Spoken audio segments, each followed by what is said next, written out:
Alhamdulillah, wassalatu wassalamu ala rasulillah. İnşallah Menhacü Salikin kitabına sabak ulantabız. Akırkı sabakta namazın farzlarını jana sünnetlerini okup bitirgenmiz. Emin bul sabakta andan keyinki bölümge kirişemiz. Bul alım aytıp jatat babu sucudi sahwi ve tilavati ve şükür.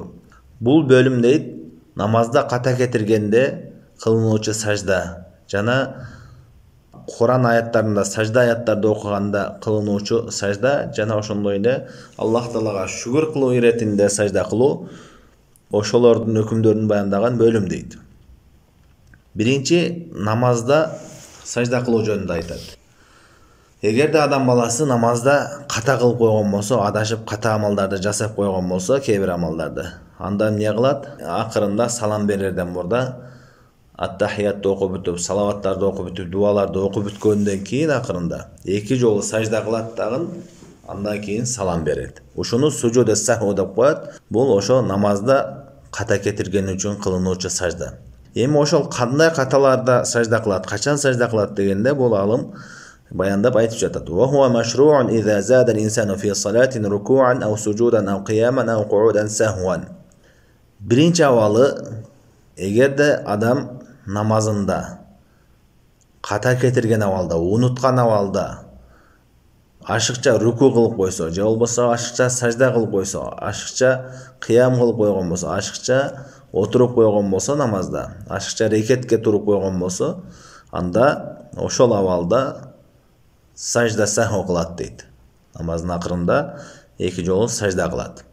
Демек бул биринчи абалы намаздын өзүнүн фарыз амалдарынан болгон амалдарды, рукуну бир рекетте эки жолу руку кылып койду, же болбосо сажданы бир рекетте 3 жолу сажда кылып койду, же болбосо ашыкча бир рекетке туруп койду, же болбосо ат-тахиятка ашыкча отуруп койду. Ошондой абалдары болсо, унуткан абалда болсо, бул атайлап эмес, унуткан абалда болсо, анда намаздын акырында эки жолу сажда сахв кылат. Бул биринчи абал.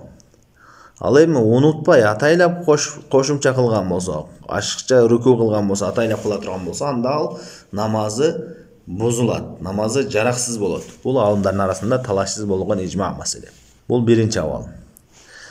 Эми бул жерде дагы бир маселе, эгерде намаздын өзүнүн амалдарынан эмес, башка намаздан сырткары болгон амалдарды ашыкча кылып койсо, намазда кылып койсо эмне болот дегенде, алымдар айтышат. Эгерде биринчи абалы катарынан катар көп кыймыл кылган болсо, кыймылдап бир жумуштарды кылып көп кылган болсо, катар ортосунда үзүндү жок, анда анын намазы жараксыз болот. Бул алымдардын арасында талашсыз болгон ижма болгон маселе. Ал эми көп кыймыл болгон болсо, бирок катарынан эмес, бир-эки жолу кыймылдады бирдеке кылып бир аз. Анан дагы бир аздан кийин дагы кыймылдады, дагы ошентип кыймылдады, ошентип көп кыймыл кылган болсо, бирок катарынан болбосо, анда дагы сужуд сахв кылат, намаздын акырында сажда сахв кылат. Бул боюнча Ата ибн Аби Рабих деген табейин ушундай фатва берген. Эгерде намаздан өзүнөн болбогон амалдарды катарынан эмес, бирок көп болгон болсо, ошондо дагы сажда сахв кылат дейт. Эми экинчи абалды айтат. Ау нақаса шай'ан минал мазкурат ата бихи ва сажада. Экинчи абалы кандай дегенде, жогоруда эскерилген амалдарды кемчиликтүү кылып койсо, рукуну таштап койсо, же болбосо бир сажда кылууну таштап койсо, же болбосо бир рекетти таштап койду, же акыркы тахиятка отурууну таштап койду, ушундай жогоруда эскерилген амалдарды таштап койсо эмне кылат дейт? Анда ошо фарыз амалдарды, бул намаздын фарыз амалдары да булар. Ошолорду бирөөсүнү калтырып кое турган болсо, аны толуктайт дейт. Ошо таштаган нерсесин кылат дейт. Андан кийин намаздын акырында сажда сахв кылат деди.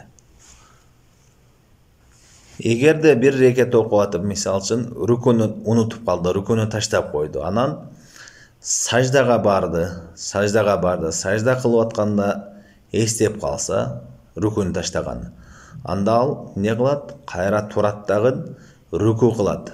Руку кылып, рукудон кайра туруп, анан кайрадан сажда кылат. Алымдар айтышат, Эгерде ошо бир рекетте кандайдыр бир фарз амалды, рүкүнү же бир фатиханы же болбосо сажданы бир амалды таштап койду дейли бир рекетте. Мисалы азыркыда айттык, рүкүнү таштады дедик. Андан кийин сажда кылып атканда эстеген болсо, ошол рекеттин ичинде болгон алда эстесе, анда ал кайтат дагы, ошол жерден баштайт дагы, анан калган андан кийинки амалдарды кылган болсо дагы ал кайра тартиби менен кылат ошол рекеттикини. Ал эми мисалы үчүн сажданы таштап койду, бир сажданы таштап койду, бир жолу эле сажда кылды. Анан экинчи рекетке туруп кеткен болсо, Фатиханы окуп баштаган болсо, анда жанакы биринчи рекетте таштаган сажданы унутуп калган рекетини жараксыз кылат дагы, ал рекетти жараксыз кылат. Ал биринчи рекети болсун, экинчи рекети болсун, ошол рекетти жараксыз кылат дагы, ошол Фатиханы баштаган рекетини туруп, андан кийинки рекетти ошол рекеттин ордуна өткөрөт. Ал эми Фатихага жете элек болсо, жөн эле турду, Фатиханы окуп баштай элек болсо, анда артка кайтат дагы, ошол рекеттин жана таштаган амалын кылат. Мисалы үчүн сажданы турганда эстеп калды, сажданы бир жолу эле кылганынчы эстеп калса, анда ал кайта жатат дагы бир жолу сажда кылат.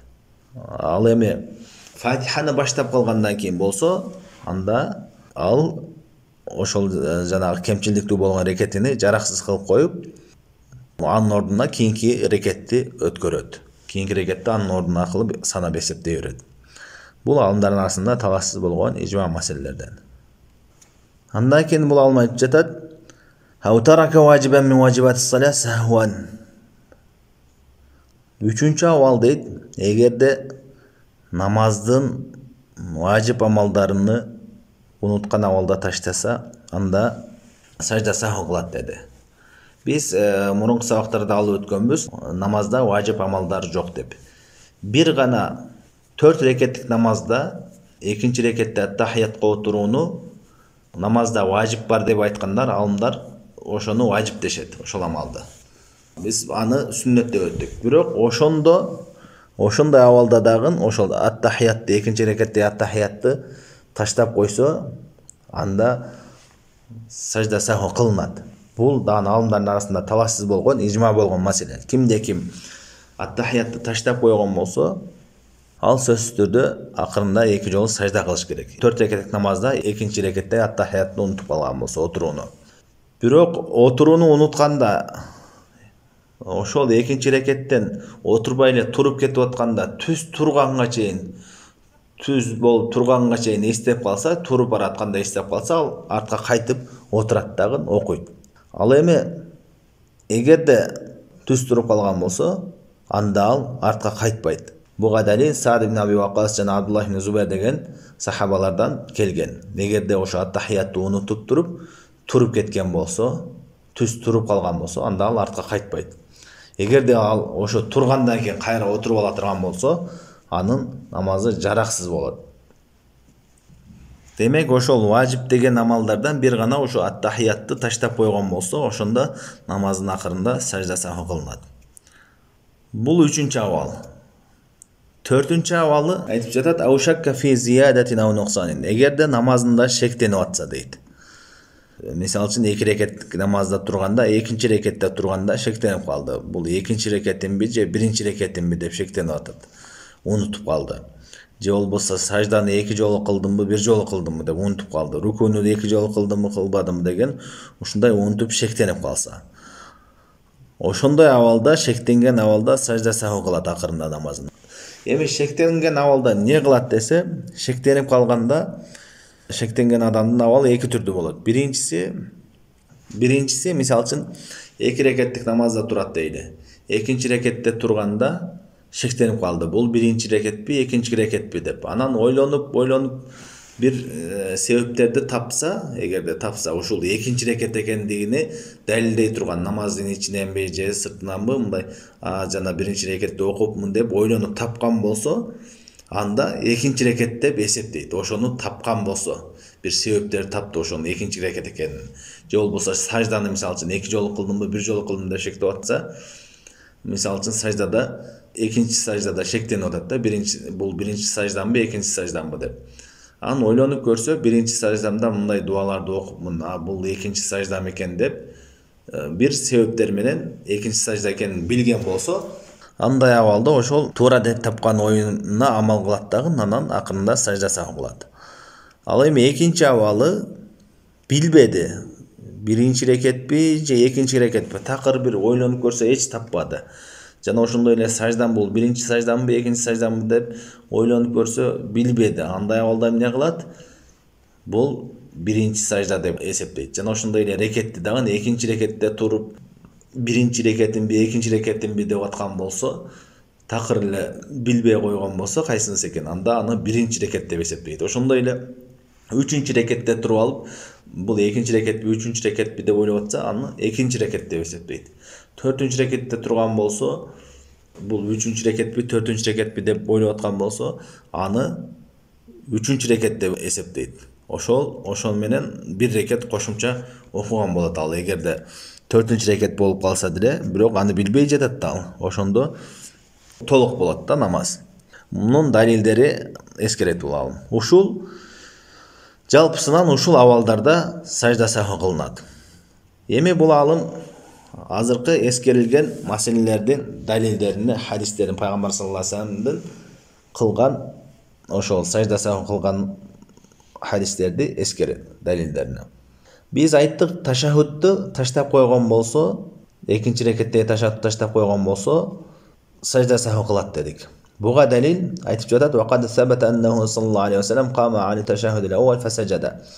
Пайгамбар саллаллаху алейхи вассалам 4 рекеттик намазда 2 рекет ташаххудка отурбай коюп, андан кийин акырында сажда саху кылган дейт. Унутуп калып отурбай коюп. Бул хадис Сахих Бухари Муслимде келген.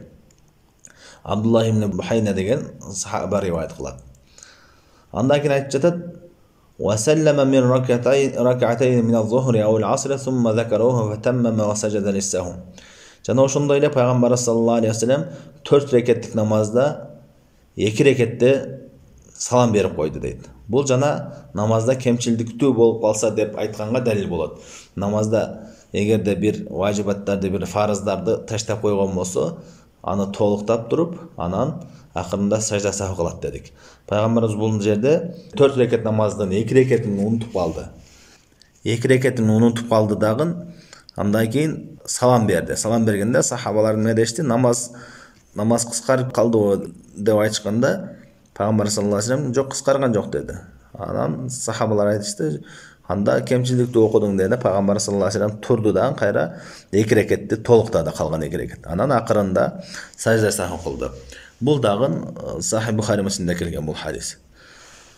Эми бул ошол жана кемчилдиктүү болуп калган болсо, фарыз амалдарды таштап койгон болсо, анда толуктайт деген эмеге далил. Андан кийин айтып жатат: "Васалла зухра хамсан фaqila lahu azidat as-salat faqala wa ma dhak." Qalu sallaytu khamsan fasajada sajdatayn ba'da ma sallam. Muttafaqan alayh. Жана ошондой эле дейт, биз кошумча кылып койгон болсо, ашыкча кылып койгон болсо дагы сажда саху кылат дедик башында. Ошого далил пайгамбар саллаллаху алейхи вассалам зухурду 5 рекет окуду дейт. Анан 5 рекет окуганда сахабалар намаз кошумча болуп калдыбы, дагы 1 рекет кошулду дегенде, "Не болду?" дейт. Не болду дегенде, алар айтышты: "5 рекет окудуң" дегенде, пайгамбар саллаллаху алейхи вассалам сажда саху кылып койду. Бул ошол ашыкча, намазда ашыкча амал кылсаң, сажда саху кылуу керек экендигине далил болот.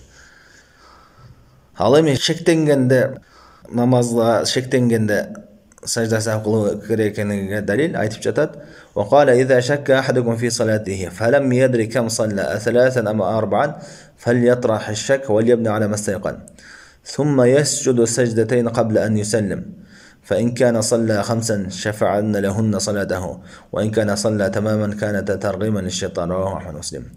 Пайгамбар саллаллаху алейхи вассалам айтты: "Эгерде силердин бирөөңөр намазында шектенип калса, билбей жатат" дейт. Ал 3 рекет окудубу, 4 рекет окудубу дейт. Анда шекти кетирсин дейт. Шекти кетирсин дагы толук ишенимге амалын курсун, намазын курсун дейт. Мунун мааниси, мисал үчүн 4 рекеттик намазда 4-үнчү рекетте турамбы, 3-үнчү рекетте турамбы дегениңде шектенип атсаң, ошол 4-үнчү рекет экендиги бул шек. Ал эми ошону 3-үнчү рекет кылсаң, демек ал шек жок болот. Шексиз бул 3-үнчү рекет болот. 4-үнчү рекет эмес, бул 3-үнчү рекет деп амал кыласың дагы, 4-үнчү рекетти кайрадан окуйсуң. өзүнчө окуйсуң. Ушул жанакындай бул эгерде ойлонуп бир башка себептер менен ошону биле албасаң, анда билген болсоң, анда 4-чү рекет экенин анык билген болсоң, бир себептер менен билген болсоң, анда 4-чү рекет деп эсептейсиң. Ага далил башка риwayatта хадисте Пайгамбар саллаллаху алейхи ва саллям туурасыны табууга аракет кылсын дейт ошондо. Кайсы рекет экенин туурасын табууга аракет кылсын дейт. Эгерде табууга аракет кылып таппаган болсоң, анда ушундай 3-чү рекет деп эсептейсиң. Пайгамбар саллаллаху алейхи ва саллям айтты, бул 3-чү же 4-чү деп шектенип калган болсо, толуктасын деди. Эгерде ошо 3-чү рекет деп эсептеп, 4-чү рекет болуп калган болсо дейт да, 3-чү рекет деп эсептеп окуйт да анда шекти кетиргенде. 5 рекет окуп калган болсо ошондо анда ага намазы шафаат кылат дейт. Эгерде толук эле окуган болсо, ошо 4 рекет эле туура табып окуган болсо, анда ал шайтанды сындыруу болуп эсептелет дейт. Бул хадис Сахih Муслимде келген. Эми сажда сахуну качан кылат? Салам бергенден кийин кылабы же болбосо салам бербей туруп кылабы дегенде, бул алмайт жатат. Валаху ан ясжуда кабла салам ау ба'даху.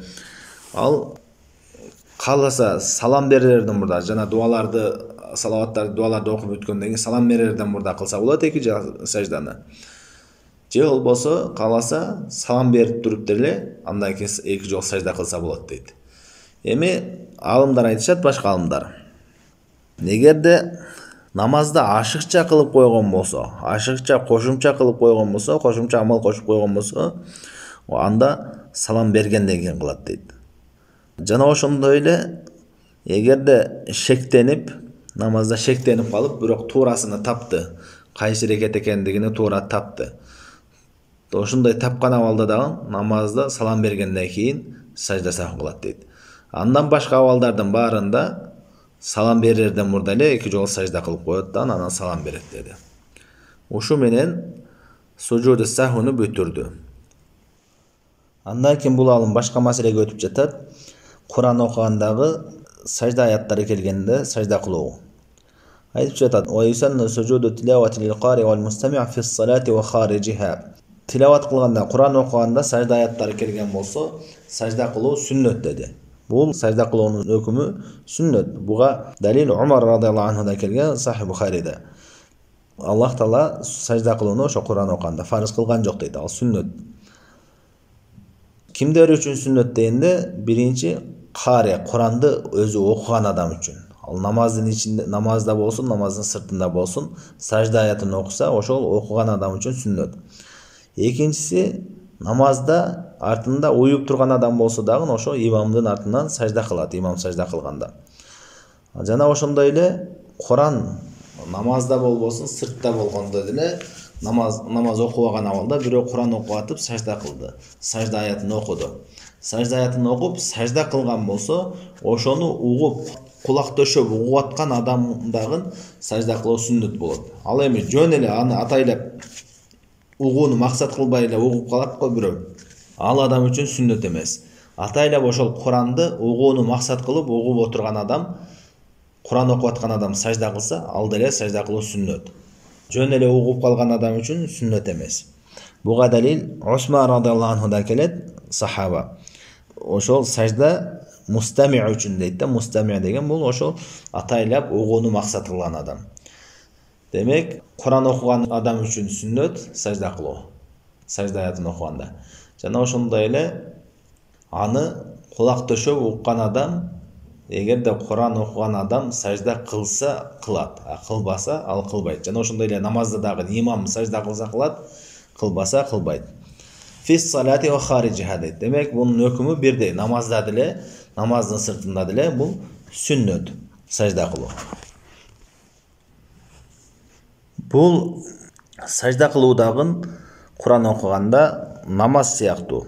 Намаз сыяктуу дегенден максат бул алымдардын арасында талаш жок, бул намаз сыяктуу өкүмү. Мында максат буга дарат алыш керек, кыбланы караш керек. Жана ошондой эле аялдардагы авратыны намазда кандай жапса ошондой жабыш керек, эркектер да жабыш керек сажда кылыш үчүн. Sajda kılığının sıfatı kандай? Sajda kılığının sıfatı sajda ayetini okuganda Allahu Akbar dep sajdaga barat. Ana Subhan Rabbiyal A'la dep oşo sajdadagı ele zikirde okuyt. Ondan keyin Allahu Akbar dep turat. Bu sıfatlar oşo tabiinlerin fatvasına kelgen. İbn Sirin jana Hasan Basri, Muslim ibn Yassar degen tabiinler sajda sahwini uşunday kılığını aytышкан. Takbir aytıp kılat ekendigini. Al emes salam berүү boyunca, sajdada salam berүү boyunca bul alımların arasında talaş mesele. Allah alem toğrası bul salam berilbeyt. Jönlü Allahu Ekber dep sajda kılıp kayra Allahu Ekber dep turat boldu. Oşonu menen Kur'an okugandagı sajda tilawat edip koyot, oşol bütöt. Antkeni salam berүүgө alımlar aytышат, dalil jok dep. Bul alımların arasında negизи talaş mesele. Andan keyin bul alım aytıp jatat. Andan keyinki mesele وكذلك إذا تجددت له نعمة أو اندفعت عنه نقمة سجد شكرا لله. Oşonda ile Allah Taala'nın jakşılık nimetlari kelip kalgan bolsa pendege, jakşılık kelip kalgan bolsa, je bolboso andan bir jamandyk ketken bolsa Allah Taala'ga şükür iretinde sajda kılat deydi. Bul dagın sünnet sajda kılуу. Abu Bakr radhiyallahu anhu'dan kelet. Oşol Musaylama Kazzab degen peygamberden keyin oşol men peygamberimин dep çykkan birөө bolgon. Oşonun ölgөнүн ukkanda Allah Taala'ga şükür kılıp sajda kılgan. Kandaydır bir jakşılık kelgen bolsa, sүйүнүч kelgen bolsa, je bir jamandyk ketken bolsa sүйүнүч bolup, oşonda Allah Taala'ga şükür iretinde sajda kılsa bolot. Bul oşol ni'ma jakşılıktарга жана jamandyктар tıyılgan bolsa. Hem bul alım ayıp jatat. Wa hukmu sujudu şükri ka sujudi tilawa. Oşol şükür kılıp sajda kılуунун hökümü tilawa siyahtı öyle deydi. Kандай kılasın? Allahu Ekber dep sajda kılasın. Jana Subhan Rabbiyal A'la dep, jana Allahu Ekber dep turasın. Oşol siyahtı öyle deydi. Oşol jerge çeyin bul alım oşol bölümdü bütürdü. Andan keyin namazды bozuucu nerselerde jana namazdın makruhlarını keyinki sabakta ötөbüz inşallah. Sallallahu aleyhi ve sellem ala hayri halqi Muhammed ve ala alihi ve sahbihi ecmaîn.